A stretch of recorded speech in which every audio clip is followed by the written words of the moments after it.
The Autobiography of Madame Guyon by Jeanne Guyon, Volume 1, Chapter 29. While Providence, on the one hand, appointed my forsaking all things, it seemed on the other to make my chains the stronger, and my separation the more blamable. None could receive stronger marks of affection from one's own mother than those which I received at this time from my mother-in-law. Even the least sickness which befell me made her very uneasy. She said she had veneration for my virtue.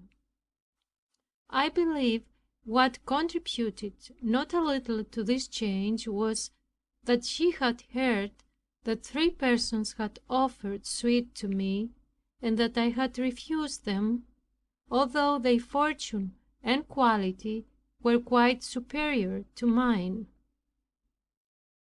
She remembered how she had upbraided me on this head, and I answered her not a word, whereby she might understand that it depended on myself to marry to advantage. She began to fear lest such rigorous treatment as hers had been toward me might excite me to deliver myself by such means with honor from her tyranny, and was sensible what damage that might be to my children. So she was now very tender to me on every occasion. I fell extremely ill. I thought that God had accepted of my willingness to sacrifice all to Him, and required that of my life. During this illness, my mother-in-law went not from my bedside. Her many tears proved the sincerity of her affection. I was very much affected at it, and thought I loved her as my true mother. How then should I leave her now, being so far advanced in age? The maid, who till then had been my plague, took an inconceivable friendship for me. She praised me everywhere, extolling my virtue to the highest, and served me with extraordinary respect. She begged pardon for all that she had made me suffer, and died of grief after my departure. There was a priest of merit, a spiritual man, who had fallen in with temptation of taking upon him employment which I was sensible God did not call him to do. Fearing it might be a snare to him, I advised him against it. He promised me he would not do it, and yet accepted. He then avoided me, joined in calumniating me, gradually fell away from grace, and died soon after. There was a nun in a monastery I often went, who was entered into a state of purification, which everyone in the house looked on as destruction. They looked her up, and all who went to see her called it frenzy or melancholy. I knew her to be devout. I requested to see her. As soon as I approached, I felt an impression that she sought purity. I desired of the superior that she should not be locked up, nor should people be admitted to see her, but that she would confide her to my care. I hoped things would change. I discovered that her greatest pain was at being counted a fool. I advised her to bear the state of foolishness, since Jesus Christ had been willing to bear it before Herod. This sacrifice gave her a calmness at once. But as God was willing to purify her soul, He separated her from all those things for which she had before the greatest attachment. At least, after she had patiently undergone her sufferings, her superior wrote to me that I was in the right, and that she had now come out of that state of dejection in greater purity than ever. The Lord gave to me alone at that time to know her state. This was the commencement of the gift of discerning spirits, which I afterward received more fully. The winter before I left home was one of the longest and hardest that had been for several years, 1680. It was followed with extreme scarcity, which proved to me an occasion of exercising charity. My mother-in-law joined me heartily, and appeared to me so much changed, I could not but be both surprised and overjoyed at it. We distributed at the house 96 dozen loaves of bread every week. But private charities to the bashful poor were much greater. I kept poor boys and girls employed. The Lord gave such blessings to my alms, that I did not find that my family lost anything by it. Before the death of my husband, my mother-in-law told him that I would ruin him with my charities, though he himself was so charitable, that in a very dear year, while he was young, he distributed a considerable sum. She repeated this to him so often, that he commanded me to set down in writing all the money I laid out, both what I gave for the expense of the house, and all that I caused to be bought, that he might better judge of what I gave to the poor.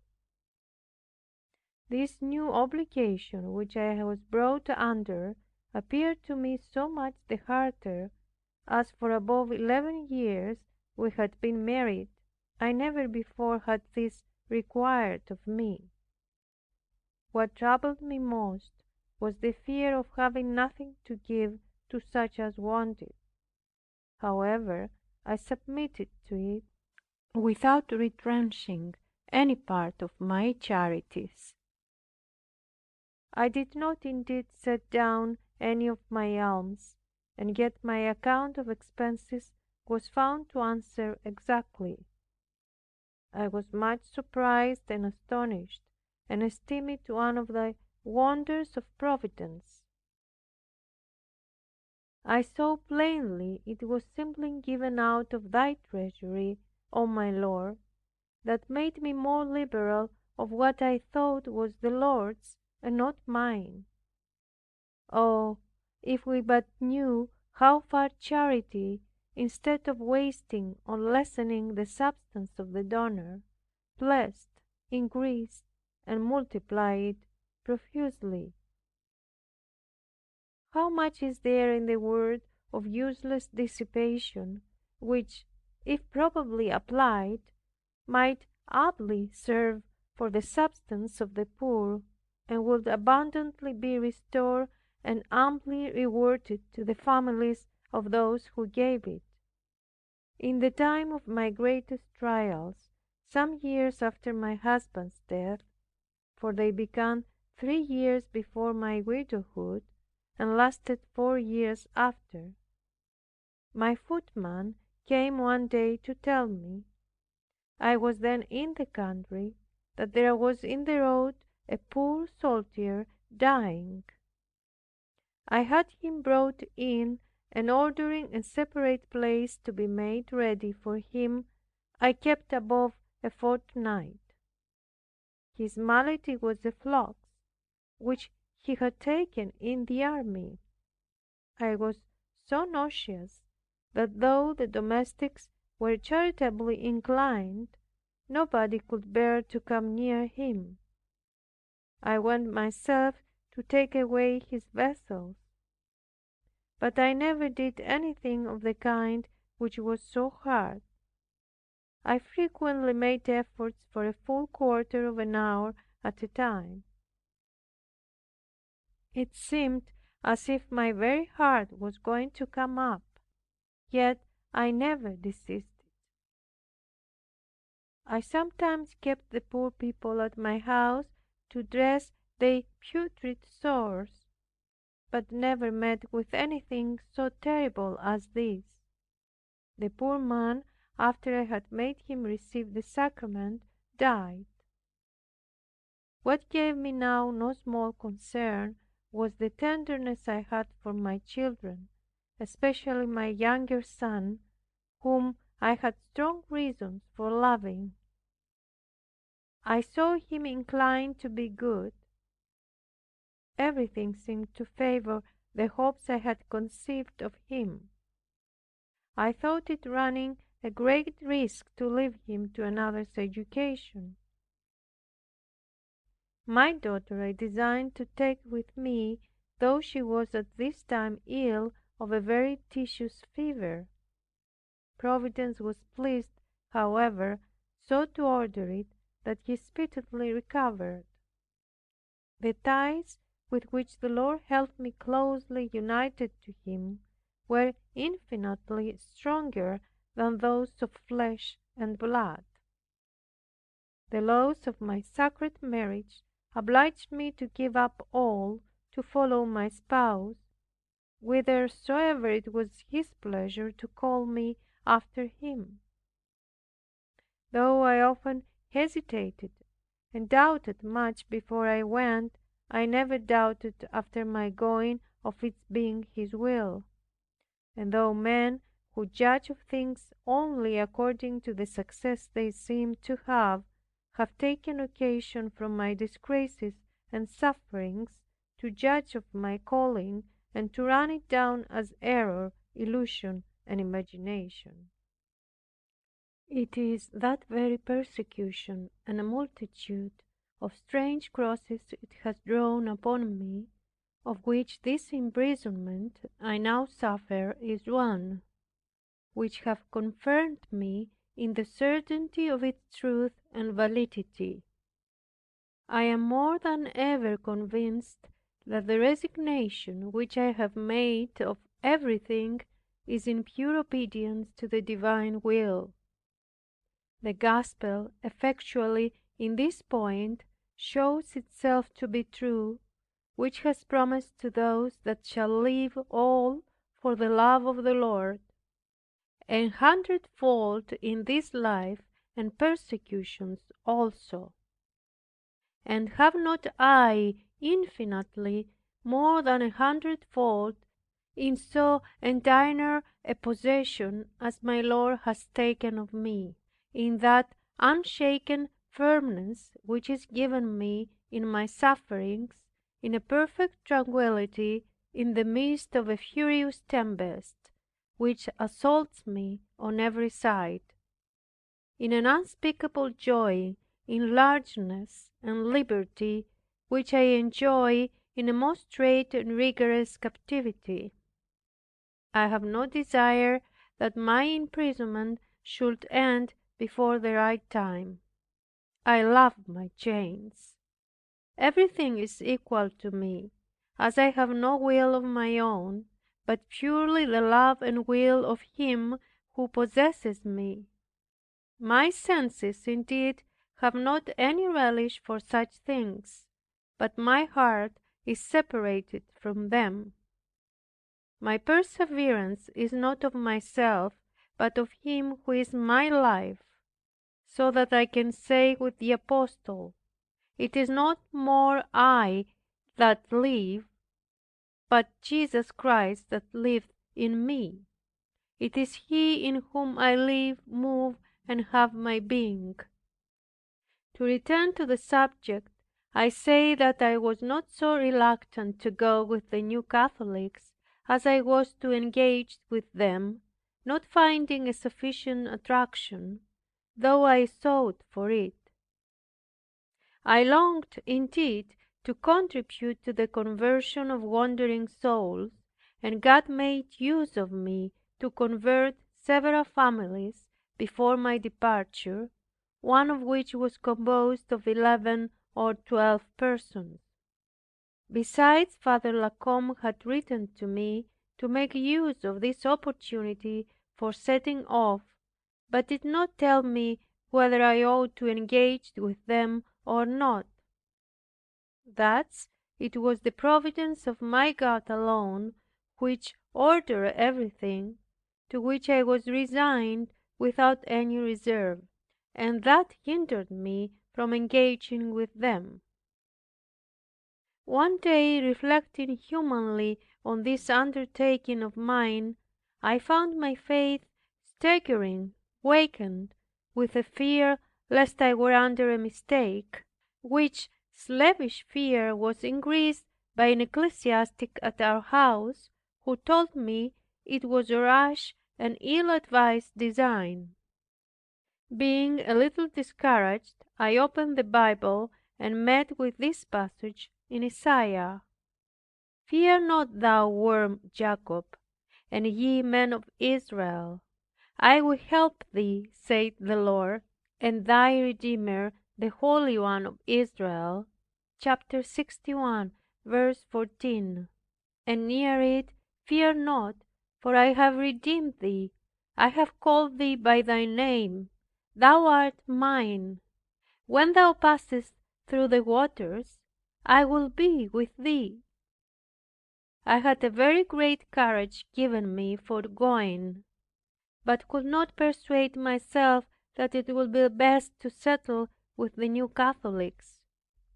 It was, however, necessary to see Sister Garnier, their superior at Paris, in order to take our measures together. But I could not go to Paris, because that journey would have hindered me from taking another which I had to take. She then, though much indisposed, resolved to come and see me. In what a wonderful manner, O my God, didst thou conduct things by thy providence, to make everything come to the point of thy will! Every day I saw new miracles, which both amazed and still more confirmed me. For with a parental goodness thou tookest care of even the smallest things. As she intended setting off, she fell sick, and thou permitted it to fall out so, to give room thereby for a person who would have discovered everything in the meantime to take a journey to see me. As this person had given me notice of the day she intended to set off, seeing that day was excessively hot and so sultry, that I imagined that being taken so much tender care of as she was at home, they would not suffer her to begin her journey, which really proved to be the case, as she afterward told me. I prayed to the Lord to be pleased to grant a wind to rise, to moderate the violent heat.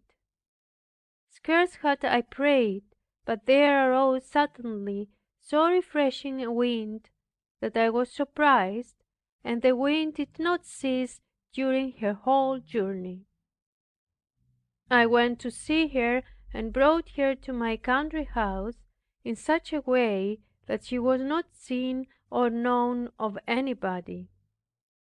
What embarrassed me a little was, that two of my domestics knew her; but as I was then endeavoring the conversion of a lady, they thought that it was on this account I had sent for her, and that it was necessary to keep it secret, and that the other lady might not be discouraged from coming. Though I knew nothing of controversial points, yet God so furnished me, that I did not fail to answer all her objections, and resolve all her doubts to such a degree, that she could not but give herself entirely to God. Though Sister Garnier had a good share of both of grace and natural understanding, Yet the words had not such an effect on this soul as those with which God furnished me, as she assured me herself. She even could not forbear speaking of it. I felt a movement to beg her of God as a testimony of His holy will concerning me. But He was pleased not to grant it then, being willing that I should go off alone, without any other assurance than His divine providence was conducting all things. Sister Garnier did not declare her thoughts to me for 4 days. Then she told me she would not go with me. At this I was the more surprised, as I had persuaded myself that God would grant to her virtue what He might refuse to my demerits. Besides, the reason she gave appeared to me to be merely human and void of supernatural grace. That made me hesitate a little.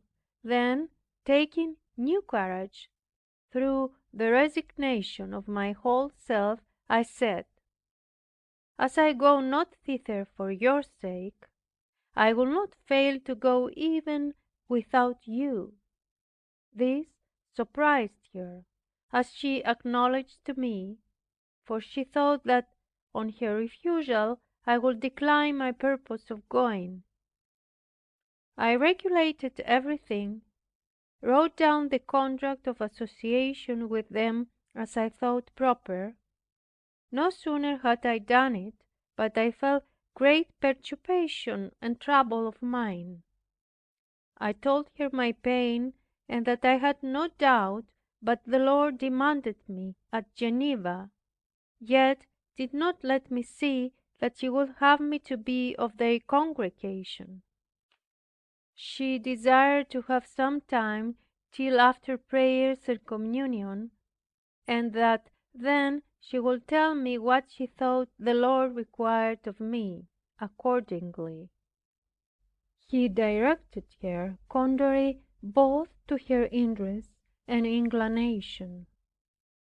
She then told me that I ought not to connect myself with her, that it was not the Lord's design, that I only ought to go with her sisters, and that when I should be there, Father La Combe, whose letter she had seen, would signify to me the divine will. I entered at once into these sentiments, and my soul then regained the sweets of inward peace. My first thought had been, before I heard of the New Catholics going to Gex, to go directly to Geneva. At this time there were Catholics there in service and otherwise. To take some little room without any noise, and without declaring myself at first. And as I knew how to make up all sorts of ointments to heal wounds, and especially the king's evil, of which there is abundance in that place, and for which I had a most certain cure, I hoped easily to insinuate myself by this way, and with the charities which I should have done, to have won over many of the people. I have no doubt but, if I had followed this impulse, things would have succeeded better. But I thought I ought to follow the sentiments of the bishop rather than my own. What am I saying? Has not Thy eternal word, O my Lord, had its effect and accomplishment in me? Man speaks as man, but when we behold things in the Lord, we see them in another light. Yes, my Lord, Thy design was to give Geneva not to my cares, words, or works, but to my sufferings. For the more I see things appear hopeless, the more do I hope for the conversion of that city by a way known to Thee only.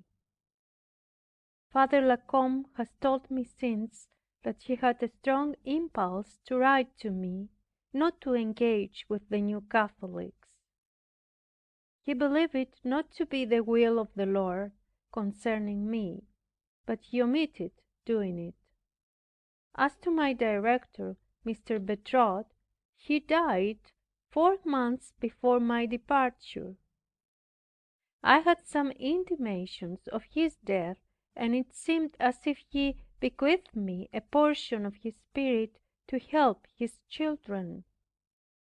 I was seized with a fear that the check I had felt at giving so largely in favor of the New Catholics, what I had designed for Geneva, was a stratagem of nature which does not love to be stripped. I wrote to Sister Garnier to get a contract drawn up according to my first memorial. God permitted me to commit this fault, to make me the more sensible of His protection over me. End of chapter 29 of the Autobiography of Madame Guyon.